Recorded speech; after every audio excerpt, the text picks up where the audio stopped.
well, we need to bring AI, robotics, and humans together to build great things. And right now, that pace is very slow because these things are in three different sort of segments. So, other way to bring them together, and without In concept. yeah, like I can talk more about that, but it really is. It's very simple when you can understand that the way that work gets done right now, it's getting done because people show up, and then we have like a whole opportunity that's not addressed right now. And that's how artificial intelligence can play a role in that. And so what I'm trying to address is how to build AI models, like small language models, not large language models, because large language models cost too much, very costly, lots of power, and it's a race right now to see how many billions of dollars can we spend to be the generative AI model of the future.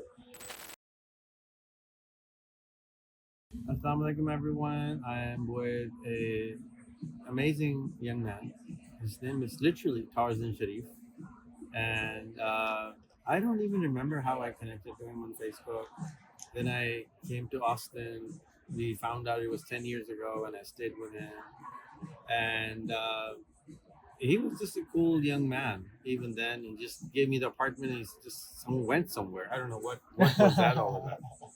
And then I texted him this time, and he just showed up, and we've been spending the day with him.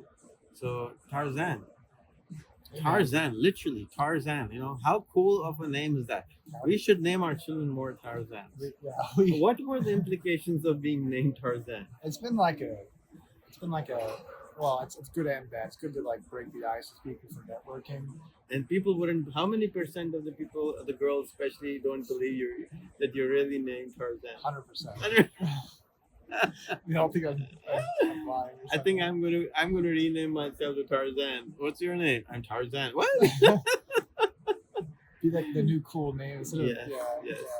It's really a wonderful name, and I don't really know why people don't use it as much. You know, I So why were you named Tarzan? Did you ever ask your parents? no, so it wasn't given to me at birth. The story was that I have four different names growing up. Oh. Yeah, because my mom and my dad they split up when I was conceived, and they wanted to call me one thing versus the other. And then as I was growing up and as I was on my path in life, people kept saying I look like Tarzan. I should be Tarzan. So I'm like, okay, I'll be Tarzan because it's like crowdsourcing. It's like if everyone's going to call you something, if people are just going to use their sound waves to tell you hi, then I might as well be that sound wave, Tarzan.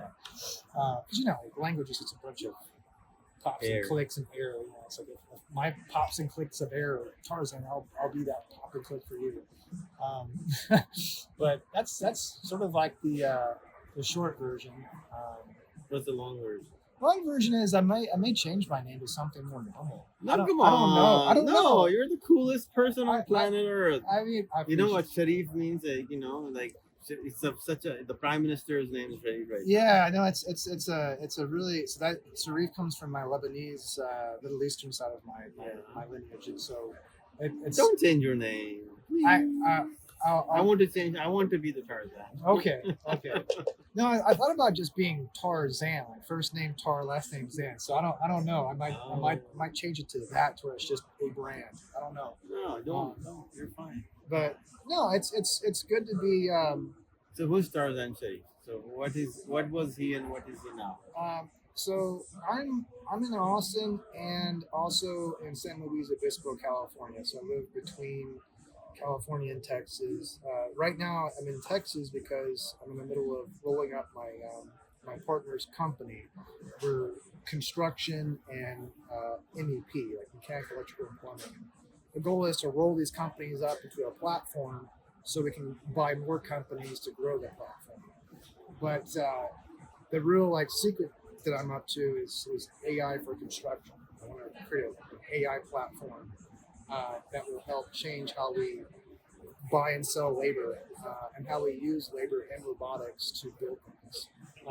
Because the future right now is sort of it's slow. Like we've been talking about like all these elaborate things for so long, and now we just have like 140 characters on a tweet or on a text message. It's like, how do we get to the future?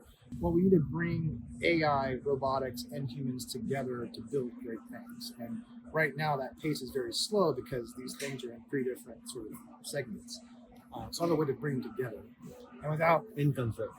yeah, like I can talk more about that, but it really is, it's very simple when you can understand that the way that work gets done right now, it's getting done because people show up, they get the work done, to disappear, and then that data disappears too. So what I'm talking about is technology that records everything that's being done at addresses and keeps that information at that address in perpetuity. Um, but but yeah, no, we're at South by, and me and Rehan are catching up. Don't want to steal the show and talk about what I'm up to. No, no, no. But I heard that what you're making it's amazing, and I'm blown away by the depth of knowledge you have and what of not just one vertical, there's so many things, and what you're Yeah. about to make is really going to. I don't want to say it on the camera. I don't know how much you want to share yet, but it's really mind blowing what you're trying to build. He's a future gazillionaire. So, Uh, guys, if you're not I'm just following I'm trying to fix how labor in yeah, the he's world, going to fix it. because like labor right now is very inefficient in the marketplace. You have to go through a safari to find people that can do the work that needs to get done, and that's just ridiculous. Like I have to go through 4 or 5 different websites to find a plumber, and then once I find the plumber, it's like, is it going to be too expensive, too cheap? And then when he gets the work done, it's like where is he when the work has to get redone, right? So it's like how we're getting labor to work on addresses is broken, and how we train labor to do work is broken. And then we have like a whole opportunity that's not addressed right now, and that's how artificial intelligence can play a role in that. And so what I'm trying to address is how to build AI models, like small language models, not large language models, because large language models cost too much, very very costly, lots of power, and it's a race right now to see how many billions of dollars can we spend to be the generative AI model of the future. I'm not even worried about that. Let the big boys figure that out. I'm worried about how do we create the small language models for skills, the small language model for a plumber, small language model for the tradesman. If we can work those models out, then we have tools that can do the work in parallel to labor that's doing that same task. Then you have a better opportunity to get things done faster, more efficiently, safer. The sky's the limit. Like if we really want to build on Mars one day, like Elon talks about, we're gonna have to have a robot and a human being working together. But on a smaller scale, in China, we're creating entire infrastructural projects with 2 guys on an iPad and 3 or 4 autonomous vehicles. Like that's what's already happening right now. I know how to do. Explain that. So right now, if you take lidar scans geospatially of a large portion of land, you can get really close to where. What's the lidar scan? So lidar is like it's Like a radar? yeah, it's an advanced imaging technology that takes a three-dimensional scan of geography. I want to use lidar. Isn't those one of those in the Waymo and Yeah. the Tesla? So lidar is pushing the frontier into our reality of basically computer vision. So like machine learning, computer vision, and AI are starting to Get together. they're starting to converge. And when you have that convergence, AI is not just some trapped language model. It now is a mobile model that can go onto a quantum chip inside the robot's processing cavity. So we're about to see where the robot is sentient enough to walk around and through machine learning and through computer vision actually experience what we're experiencing. So if you think about it, we're just Shell. we're a shell of a observer, and that observer is able to take our eyeballs and our senses and experience the world. What I'm talking about is how do we take what we're doing now and speed it up to get to that point to where robots can actually work with us in that same capacity, because we're at that point now where we can do the work but we can't find the people to do the work. There's a big problem, right? It's like you have Only in America. correct. Yeah, we have a challenge here in America where we have a lot of self-entitled people that are going to school and they're demanding these big elaborate salaries for just showing up. And then the people who can actually do their work, that are certified, licensed, they're retired. So the next 5 years, by 2029, every master licensed professional will be out of the market, or they'll be back in the market on retirement and trying to do the same work, but they're going to be doing it slower because they're older, right? And then you can't replace those folks because, well, they're masters. They've trained a very long time to get those skills, those credentials, those experiences. So who's the next guard? Somebody who is very good with their thumbs, who's not very good with their hands, right? Someone who's very self-entitled about how to get paid $100,000 just for popping out of school.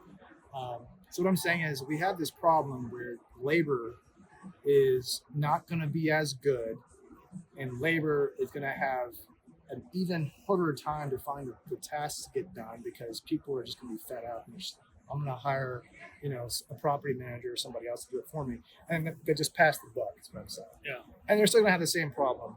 Where's the high quality people? Where are they coming from? How can we get them? But I'm also thinking too, like immigration is very important. How can we immigrate lawfully people that want the American dream from Pakistan, from Mexico, from other places, and say, hey, you're highly skilled and trained over there. How can we help you come here to build the future of our infrastructure? That's the world I want to talk about. How can we take the labor that we need and put them here, and then catch up to what we want as a society, which is smart Wi-Fi enabled structures. The infrastructure of tomorrow depends upon having qualified labor today to do those jobs. Anyway, we could talk about this for hours, but really it's about at the end of the day, it's are we doing what we want to do professionally? A lot of people aren't. A lot of people are pissed off working horrible jobs, and they're probably happier actually using their hands to do jobs. I think society has gotten very used to the keyboard. That sucks. We just get caught up being a monkey on a keyboard instead of actually doing something with our hands and applying our minds and our hands to something. And I think that's missing. And I think if we had more people that were able to explore using their hands and their crafts physically, I think we'd probably have happier people. Anyway, that's just there's a lot of people out there that are just stuck at bad jobs. Maybe what they need to do is go to the blue collar field. You'd probably be a lot happier, working with your hands, because you're struggling to be in the white collar job. That who wants to work, every hour of your day to earn a bunch of money, and you can't even enjoy your family or the money you've made, right? Versus work a really good job with you using your hands, having time to have with your family, having time to use that income to do things you want to do instead of being stuck in a job. Anyway, there's a lot to talk about, but the biggest challenge right now is that we don't have enough labor here in America to do the things that we want to do. And to solve that, we have to talk about immigration. We have to talk about skills, workforce development, and building that bridge from India, Mexico, different places around the world. You mentioned that if you had to go to find a plumber to 4 different websites. Yeah. And if you remember, I was telling you I started this job incubator. Yeah. And the goal is to make 100 to 1,000 different websites. Yeah. For very specified jobs. So yeah. I was actually thinking teachersjobs.com or principalsjobs.com. Yeah. And now I'm thinking plumberjobs.com, electricianjobs.com. Oh yeah. And then all day. And these websites can be future. They can be agents. They help people get jobs. They help people get upgrades. They help people migrate, whatever. Yeah. So what do you think on that? No, I think that's Like if plumbing is such a big problem, let's make plumberjobs.com. Absolutely. It's people that are going to school and getting out of school in the next 5 to 10 years don't know how to do anything. They don't know how to do anything. They go to the internet. How do I do this? I can't even do it. They can't even search for the right words to use. So it's like there needs to be a way to make it sexy again to actually Be a blender. be a plumber, be an electrician, be a handyman, be a person who knows how to use their hands. Like, look, my dad's generation, right? I'm talking to like pre 1970, right? A lot of the men then, a lot of the families then, they carpentry was big in their high school. Like, like Yeah, they were teaching it. they were teaching skills at the high school level that were trade skills. Now, I can't point the finger at the federal education system, but I kind of can because when I was going to high school, the art programs were being cut. The home ec, the things that were teaching you stuff at school were getting cut. And so now we have to look at our society now, and now what do those students want to do now when they get out of school? They want to be social media influencers. They want to get in front of a camera and show off their body. And it's just that's not good for the economy. Meanwhile, China and other more with it hardworking folks, they go to school and they work hard. Like, look at our education rankings. America's at the bottom. Why? Right? If you look at the top of the education ladder, those people are going to school to be scientists, like actually going to school to be something. And what you're trying to do is make more people that want to, go out there and pursue being a genius, right? And I think that's fantastic. Now, if you're asking me, should we go and create resources for folks that want to pursue a blue collar career? Absolutely. We want to create enough opportunity for people to use their hand and go to do what they went to school for. Maybe you went to school to be a doctor. Maybe you want to part-time be a plumber for yourself. Honestly, like if I really get deep into this, the way I'm thinking about it, I would like to learn how to do farming, agricultural stuff, because I don't know how to do that. But someday I would like to be able to have a little small ranch or something and grow my own stuff and know how to do that. Learn about the intricacies of the plants and the manure and the seeds and the wildlife. Learn about all those intricacies so that way I can potentially develop the grid if I wanted to get away for a little bit, right?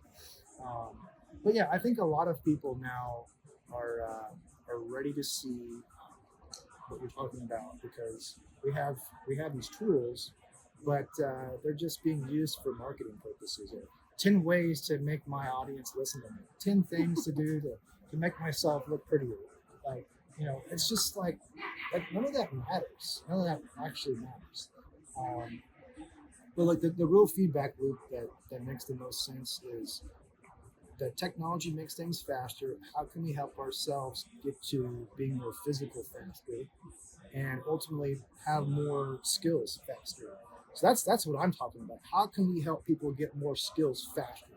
Because I shouldn't take 6 months to get a PMP certification. I can just take a 2-week program to get my little certifications. But the real things that I'm hearing about you is like actually creating task lists that last for years that will make you a master. So that's where I'd like to see you succeed at creating linear tracks of task assignment and task completion to get those skills.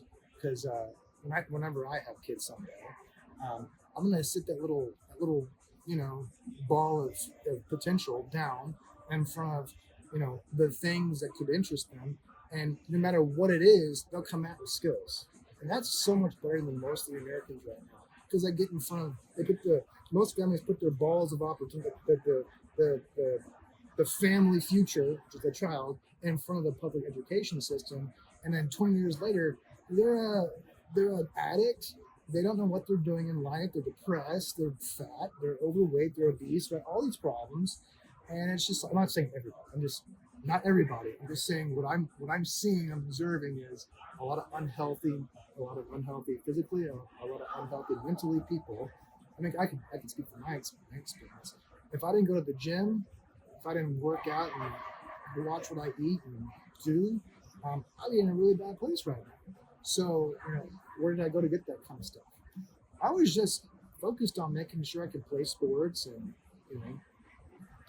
not have to worry about moving someday. Right? So, but that's what I'm saying. If there was actually a way to say, hey, you need to do these things because later you're going to be 10 times better off. You're going to look younger. You're going to, be able to go off and travel more because you're able-bodied. Versus people now where you can't even get out of the hospital without. Anyway, I can go on and on and on. But yeah, there needs to be a way to help people get their skills and to steer them away from lifelong diseases that could probably get being lost. Because we have a lot of people that are lost right now. Anyway, there could be a whole lot to that. Spiritual, bankruptcy. A lot of people out there really aren't able to even find their way in life because they're just lost. So there's a way to say, hey, find yourself, take these tracks, find your genius path, right? Because I read a book a long time ago called Talent is Overrated. I forgot the author of it. But What's overrated? Talent is overrated. Because it really is. I read it back in college, but it's all about talent is something you earn. It's a grit, I think. Yeah. You have What do to. you think? Yeah, you have to have. What's the synopsis of the book? You gotta be committed, and you have to have discipline. If you don't have commitment and discipline, you won't ever have talent at anything, and without talent, you don't have genius, right? I think really genius comes from your 10,000 hours. the pattern recognition of a lot of different things and being able to dive right in and connect those things in such a way where it innovates a certain pathway. Yeah, I mean, this is the kind of stuff I talk about all day. Is like how talent is overrated. First of all, like you don't have to be born a certain way. You just gotta do things. And I have a lot of conversations with other guys that are struggling in their path on Earth, and it comes down to them not being busy enough. Like we have a whole generation of men and people who aren't busy. They're not busy. They're on their phone. They're on their video games. They're on their dopamine hit. They're on the next thing to keep them numb. Like they're not busy. And so I'm just looking at this quiet, creative depression from all these. Like I've been like, I think we really are in creative depression. That's why I like AI so much, because AI actually can address creativity as a commodity. Like AI can actually commodify creativity, and by doing so, it allows the human being to not be trapped behind being uncreative. Because when you're not creative, you're depressed. You have problems of all kinds. We won't go into those because I can tell you they're horrible. They break families up, all kinds of things. But yeah, for a lot of men specifically, they're just passive, sitting around waiting for things to happen. Like life happens to them, They just talked about that. But this is the kind of stuff I talk about all the time. It's like, how can we be more active? How can we be more aggressive towards, being masculine, which is, taking action. Let's face it, if we're stuck on our keyboards all day looking for a plumber, we're not taking action to be our own plumber, right?